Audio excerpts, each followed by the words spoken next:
Ika-11 kabanata. Ang pagkamatay ni Lazarus. May isang lalaki na ang pangalan ay Lazarus. Siya at ang mga kapatid niyang sina Maria at Marta ay nakatira sa Betania.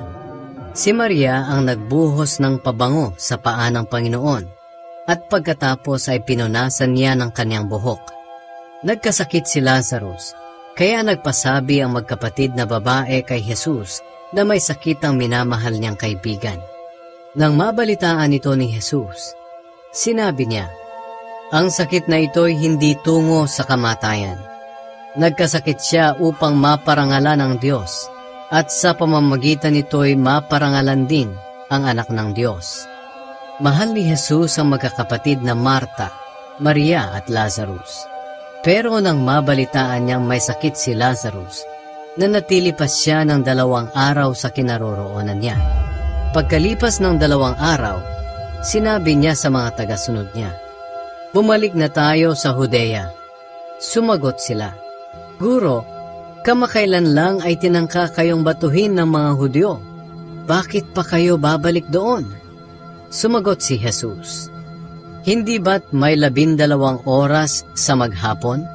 Kaya ang naglalakad sa araw ay hindi natitisod, dahil maliwanag pa.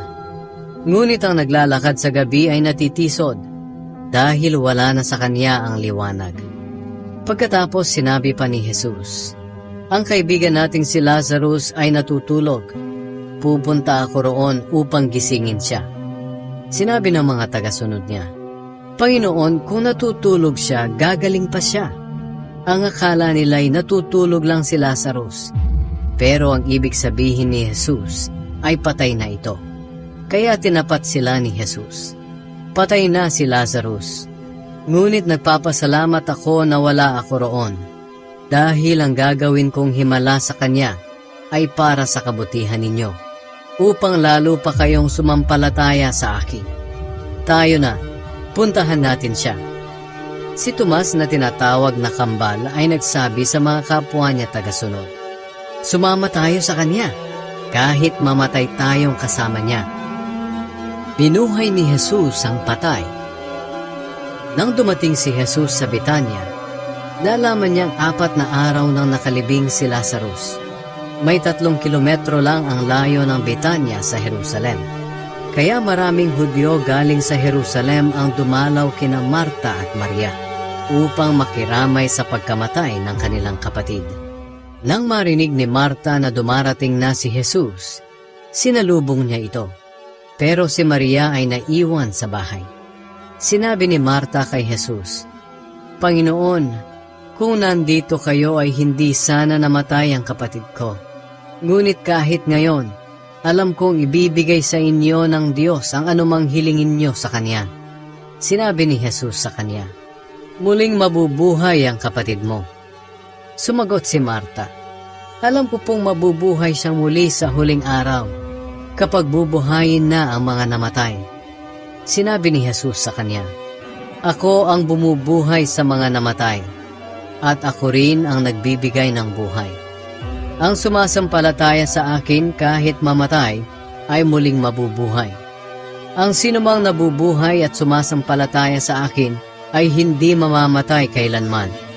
Naniniwala ka ba sa sinabi ko?" Sumagot si Marta, "Opo, Panginoon, sumasampalataya ako na kayo ang Kristo, ang anak ng Diyos na hinihintay naming darating dito sa mundo." Umiyak si Jesus. Pagkasabi niya nito, bumalik si Marta sa bahay nila. Tinawag niya ang kapatid niyang si Maria at binulungan, "Narito na ang guro, at ipinatatawag ka niya." Nang marinig ito ni Maria, dali-dali siyang tumayo at pinuntahan si Jesus. Hindi pa nakakarating si Jesus sa Betania. Naroon pa lang siya sa lugar kung saan sinalubong siya ni Marta. Nang makita ng mga nakikiramay na Hudyo na tumayo si Maria at dali-daling lumabas, sinundan nila siya sa pag-aakalang pupunta siya sa libingan upang doon manangis. Pagdating ni Maria sa kinaroroonan ni Jesus, lumuhod siya sa harap nito at sinabi, "Panginoon, kung narito lang kayo, ay hindi sana namatay ang kapatid ko.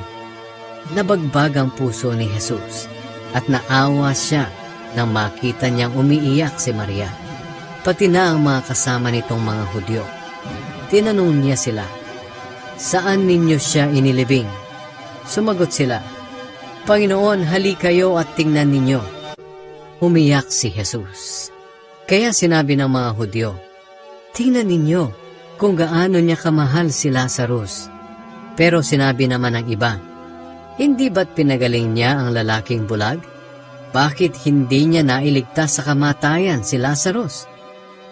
Muling binuhay si Lazarus. Muling nabagbag ang puso ni Jesus.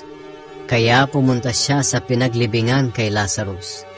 Isa itong kuweba na tinakpan ng isang malaking bato.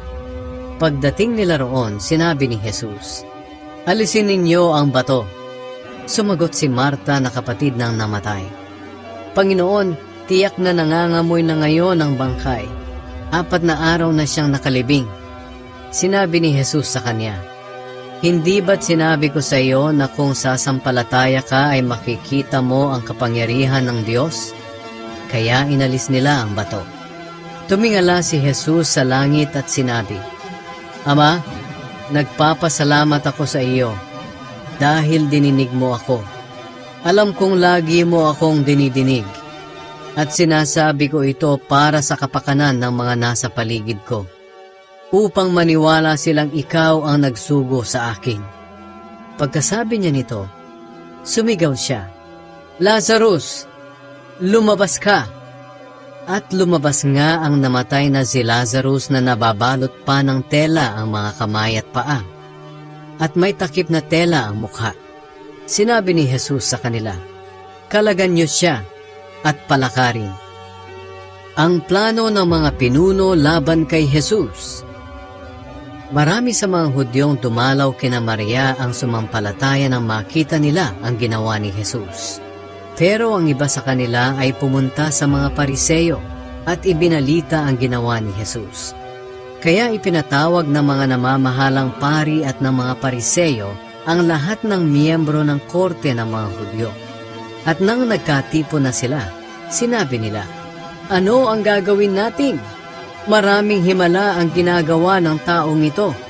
Kapag pinabayaan natin siya, maniniwala ang lahat ng tao sa kanya na siya ang hari ng Israel.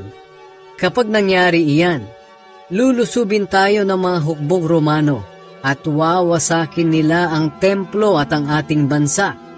Pero isa sa kanila, si Caifás na punong pari ng taon na iyon, ang nagsabi, "Talagang wala kayong alam. Hindi nyo ba naisip na mas mabuting mamatay ang isang tao para sa sambayanan kaysa sa mapahamak ang buong bansa?" Ang sinabing ito ni Caifás ay hindi nanggaling sa sarili lang niya. Bilang punong pari ng taon na iyon, nagpahayag ang Diyos sa pamamagitan niya na mamamatay si Jesus para sa buong bansa. At hindi lang para sa bansa nila, kundi para sa lahat ng mga anak ng Diyos na nagsipangalat sa buong mundo, upang tipunin sila at pag-isahin. Mula noon, pinalak na nilang ipapatay si Jesus. Kaya hindi na lantarang nagpakita si Jesus sa mga Hudyo. Sa halip ay pumunta siya sa lugar na malapit sa ilang, sa isang bayan na kung tawagin ay Ephraim, at nanatili siya roon kasama ang mga tagasunod niya. Nang malapit na ang pista ng mga Hudyo na tinatawag na Pista ng Paglampas ng Anghel, maraming tao mula sa iba't ibang bayan ng Israel ang pumunta sa Jerusalem upang isagawa ang ritual na paglilinis bago magpista. Hinanap nila ng hinanap si Jesus at nagtatanungan sila roon sa templo, "Ano sa palagay ninyo? Paparito kaya siya sa pista?" Nang mga panahong iyon, ipinag-utos ng mga namamahalang pari at ng mga Pariseyo na ipagbigay alam ng sino mang nakakaalam kung nasaan si Jesus upang madakip nila.